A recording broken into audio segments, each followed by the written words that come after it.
Je m'appelle Audrey, je suis coach en reconstruction post-deuil et je te souhaite la bienvenue dans Boussole de l'âme, le podcast qui t'offre un espace où te déposer, te reconnecter à toi et avancer après une perte douloureuse. Pour structurer mon propos, je vais m'appuyer sur les 4 points cardinaux de la boussole intérieure. Le nord éclaire les faits, le sud nos récits intérieurs, l'est nos émotions et l'ouest nos petits pas concrets. À chaque épisode, on naviguera entre ces 4 directions pour apporter de la clarté et progressivement se reconnecter à soi. Si tu es prêt, on est parti pour l'épisode du jour. Cette bougie, je l'allume pour ouvrir un espace d'accueil symbolique, un espace où l'on s'autorise à se déposer. Aujourd'hui, on va parler d'une idée qui fait mal et qui bloque beaucoup de renaissance. C'est l'idée que avancer, ce serait synonyme de trahir. On va commencer notre chemin au nord. La première chose dont j'aimerais parler, c'est le fait que quand on parle deuil, quand je lis des retours de personnes sur ce qu'elles ont vécu à travers leur deuil, bien souvent, il y a une envie d'avancer, mais il y a aussi une forme de blocage. Et ce blocage, c'est une forme de résistance intérieure qui les empêche en fait de vraiment avancer. Cette résistance, c'est pas un problème, c'est simplement une protection, selon moi. Parce que je rejoins beaucoup la vision de Richard Schwartz, qui est le fondateur, le créateur de l'IFS, sur le fait qu'on n'a pas un mode de pensée monobloc. C'est-à-dire que lui, il dit qu'on a plusieurs parts de nous, et que ces parts de nous s'expriment et ça crée tout un petit monde intérieur. Je vais pas trop approfondir la pensée et le travail de Richard Schwartz parce que c'est pas le propos ici, mais en tout cas, quand même, je me base beaucoup là-dessus parce que je le vis aussi comme ça personnellement. Je sens qu'il existe des parts en moi et quand je coach des personnes, bien souvent c'est quelque chose qui revient, cette idée de ça résiste, il y a une part de moi qui résiste, c'est des termes qui reviennent de manière assez naturelle. La toute première chose quand on souhaite avancer, c'est que parfois on veut avancer et pour autant ça marche pas parce qu'une partie de nous résiste, une partie de nous seulement ne souhaite pas avancer. Et on va revenir un peu plus tard sur quand on sera à l'ouest, au niveau des petits pas, pour voir ce qu'on peut faire justement pour avancer avec cette part de soi, et pas en la mettant sous le tapis ou en essayant de la rejeter. C'est pas l'idée. C'est pas l'idée d'avancer en étant divisé. Ce qui nous amène à la croyance la plus fréquente quand je questionne ma part qui résiste ou quand je questionne la part qui résiste chez mes coachés. C'est pas du 100%, hein, c'est vraiment une forme de récurrence, mais ce qui ressort de cette part de nous qui résiste, c'est bien souvent quelque chose du type avancer, c'est trahir la personne qui est partie. Et en fait, c'est une forme de confusion. C'est comme si avancer, ça voulait dire oublier, effacer, ou faire comme si de rien n'était. Mais c'est pas le cas. Qui a dit que avancer, c'était oublier ? Qui a dit que avancer, c'était effacer le passé, effacer ce qui s'était passé ? En fait, après un deuil, avancer, c'est pas oublier, c'est plutôt reconstruire une vie avec la perte dans le paysage, et pas sans elle. Ça a l'air de rien cette distinction, mais ça fait tout. Si vous ressentez cette notion de résistance en vous à avancer, écoutez cette phrase ou dites-la vous et voyez comment ça résonne en vous, ce qui se passe en vous. Est-ce que ça crée plus de tension ou un tout petit peu moins de tension ?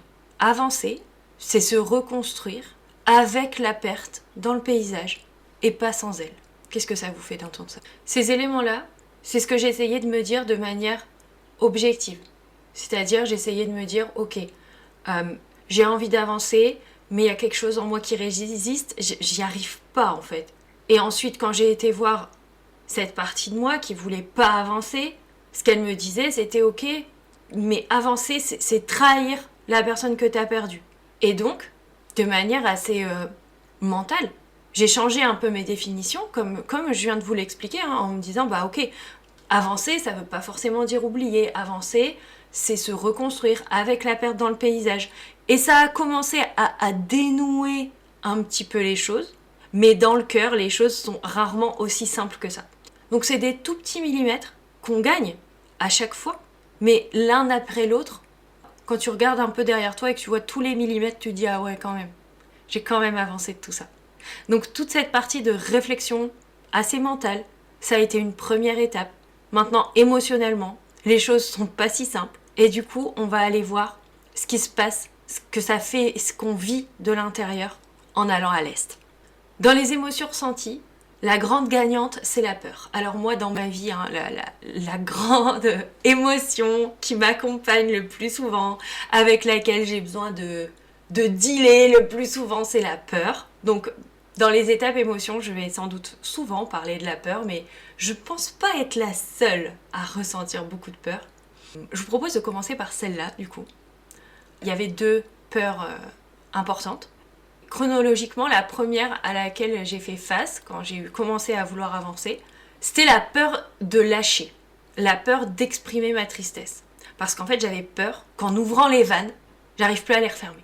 Et ça, ce refus d'ouvrir les vannes, c'est un gros frein pour avancer.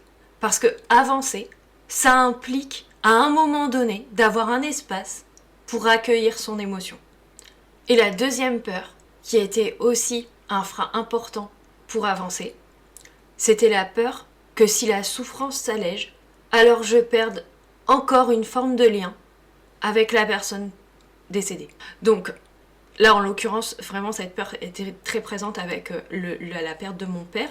Et donc j'avais vraiment associé, ok, ce qui me reste de lui, c'est les souvenirs et ma douleur. Et si j'allège, si je soulage cette douleur, alors je romps encore un lien, je perds encore un lien avec lui. Et c'est ça qui est assez paradoxal dans le deuil, dans ce processus-là de reconstruction, c'est que il y a des moments où tu vas avancer, où tu vas sentir que ta douleur s'allège, et pour autant, d'un autre côté, ça va réaugmenter parce que tu vas avoir la sensation de perdre une nouvelle fois, sous une certaine forme en tout cas, la personne. En lien avec cette peur que la souffrance s'allège et que ça veuille dire que je perde un dernier lien avec la personne que j'ai perdue, ça met au jour une forme de confusion entre l'amour et la douleur. Parce que ce que ça dénote, ce que ça dénotait pour moi, et je le vois aussi chez les personnes que j'accompagne sur le deuil, c'est une forme de croyance que souffrir, c'est une preuve d'amour. Et du coup, il y a ce questionnement qui s'éveille quand on commence à vouloir aller mieux. C'est, mais ok, mais si j'arrête de souffrir, est-ce que ça veut dire que j'aimais moins, pas autant que je pensais ? Et ça nous ramène vraiment à ces deux choses qu'il nous restent quand la personne est partie, les souvenirs et la douleur. Et on a l'impression que pour garder le lien vivant avec la personne qu'on a perdue, on a besoin de beaucoup souffrir, et que si on va mieux, on va rompre le lien. Et du coup, continuer à souffrir, ça devient une manière de garder ce lien avec la personne aimée, pour éviter de la perdre encore, comme je le disais tout à l'heure. Sauf que, au bout d'un moment, quand on a envie d'avancer, on peut commencer à remettre ça un petit peu en question.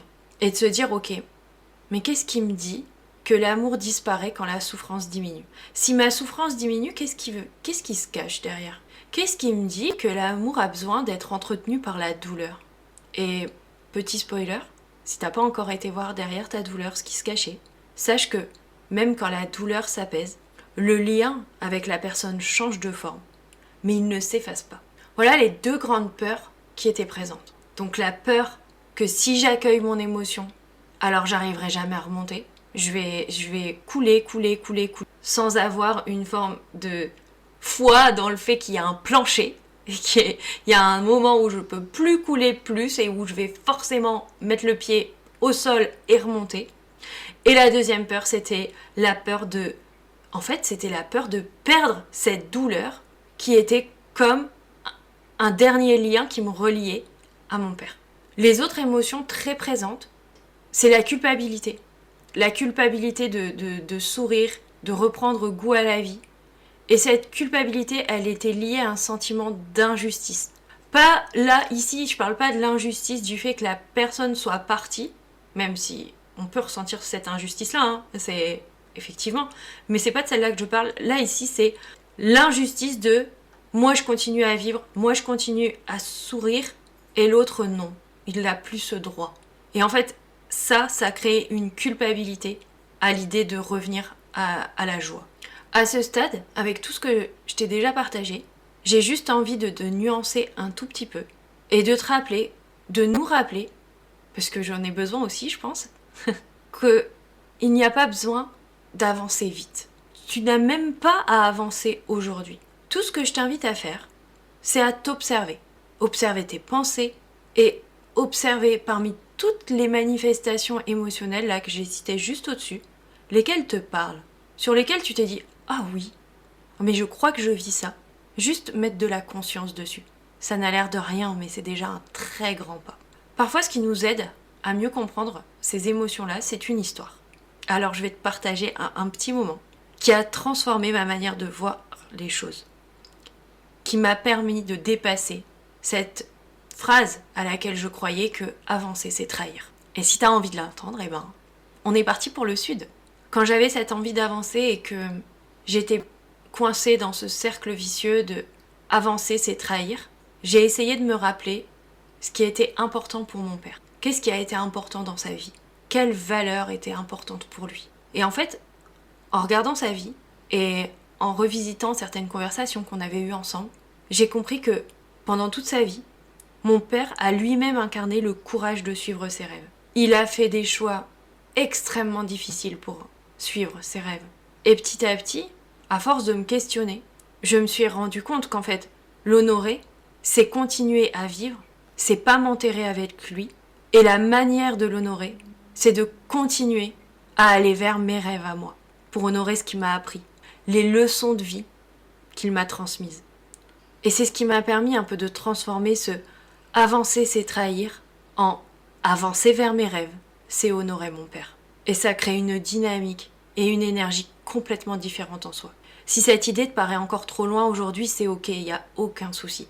Une graine peut mettre du temps avant de germer. Et chacun va à son rythme. Moi, je te partage simplement mon histoire pour te montrer qu'il y a plein de façons de faire. Il y a plein de façons d'avancer. Il y a plein de façons de faire un premier pas. Alors, concrètement, peu importe où t'en es aujourd'hui, si t'as envie de commencer à bouger même d'un tout petit millimètre, on va aller du côté de l'ouest pour aller voir nos petits pas. Je pense que la toute première chose, c'est déjà d'aller voir en soi. Ok, j'ai envie d'avancer, mais est-ce que toutes les parts de moi sont ok? C'est aller se demander à soi-même quelque part l'autorisation d'avancer. C'est pas, enfin, je vais modifier juste mon propos, c'est pas se demander l'autorisation d'avancer, mais en tout cas, c'est vérifier si on a l'autorisation intérieure d'avancer. Si c'est oui, alors c'est ok, c'est génial, on peut passer à la suite. Si c'est non, alors on peut commencer déjà par demander l'autorisation pour voir ok, pourquoi oui, pourquoi non. Et faites-vous confiance. Parce qu'on a tendance souvent à remettre en question les réponses qui émergent de nous. Et pourquoi en fait? C'est le mental qui fait ça. Mais faites-vous confiance. Prenez ce qui vient. Ça a un sens. Ça vient pas pour rien. Ces réponses ne viennent pas pour rien. Donc, si jamais vous sentez que vous n'avez pas l'autorisation intérieure, qu'il y a une part de vous qui résiste, je vous invite à essayer juste de dialoguer avec elle. Ça paraît un peu perché, un peu étrange, mais si ça vous dit, je vous laisse tester.